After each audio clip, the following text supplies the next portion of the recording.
At the age of 12, I had a best friend named Tanya.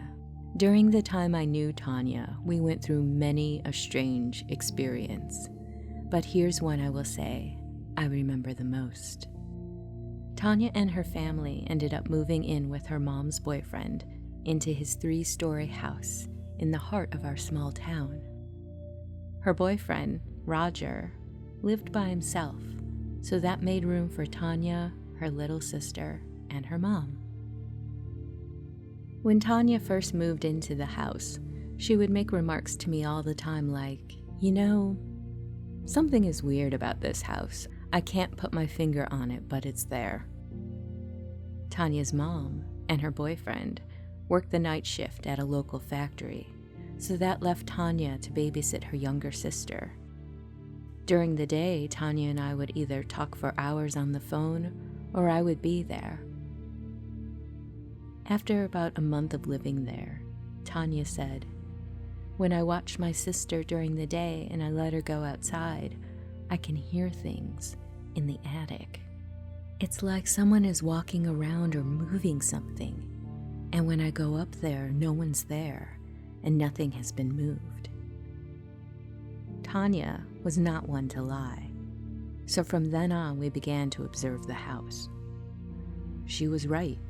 You could hear conversations of a woman and a man in the attic. It was a very intense conversation, almost an argument. You could never understand the words, but you could feel the tension in the air. Unafraid or thinking we were invincible, we would still go up there and look around, even making suggestions to whatever it was to come out and show itself. One night, Tanya and I had been roller skating in the basement and decided to come up to get something to eat. I was still downstairs taking off my skates, and Tanya was sitting at the top of the stairs. Tanya came down to the bottom of the stairs and said to me, "Something's in the attic. Come with me." Someone or something had opened the attic door and turned on the light while Tanya was at the top of the stairs. The upper stairs were around the corner from the other, so you could tell if the door was being opened. When we got to the top of the stairs, there was nothing there, and the light had been turned off. That night I slept over. Tanya and I laid awake while we listened to the sounds of furniture and arguing in the attic.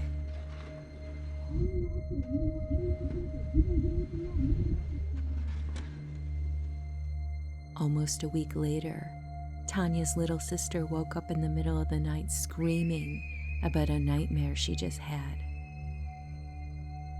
She told us she had dreamed she had woke up in the middle of the night to find a man with red hair and black eyes standing in her doorway.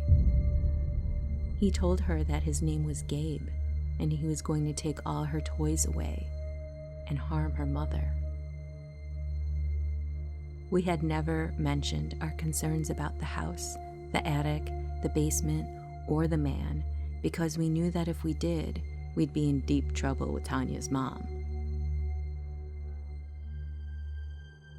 There were many events that happened in that house that would make cold chills run up and down your spine. But the one that sticks out in my mind was, fittingly, on Halloween.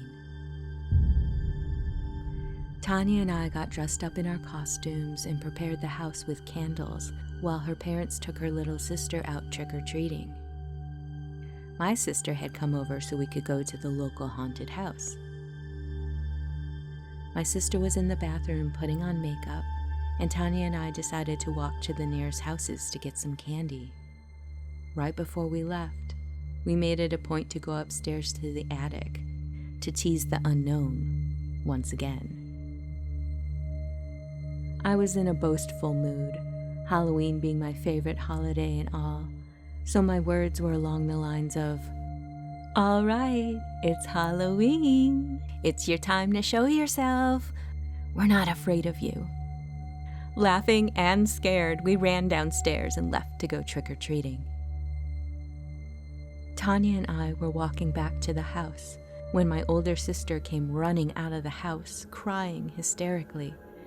We ran up to her and asked her what was wrong. Between sobbing and shaking, she managed to get out, "Where have you been? Someone or something is in that house." We asked her what happened, and she said when she was in the bathroom, the attic door opened and the light turned on. Whoever it was walked all the way around the house. They stopped and started banging on her bathroom door. Then they went back into the attic and turned off the light and slammed the door. We left the house that night and Tanya came home with me. A few months later, Tanya and her family moved, and now there's another family living in the house. I wonder if they ever met the ghosts.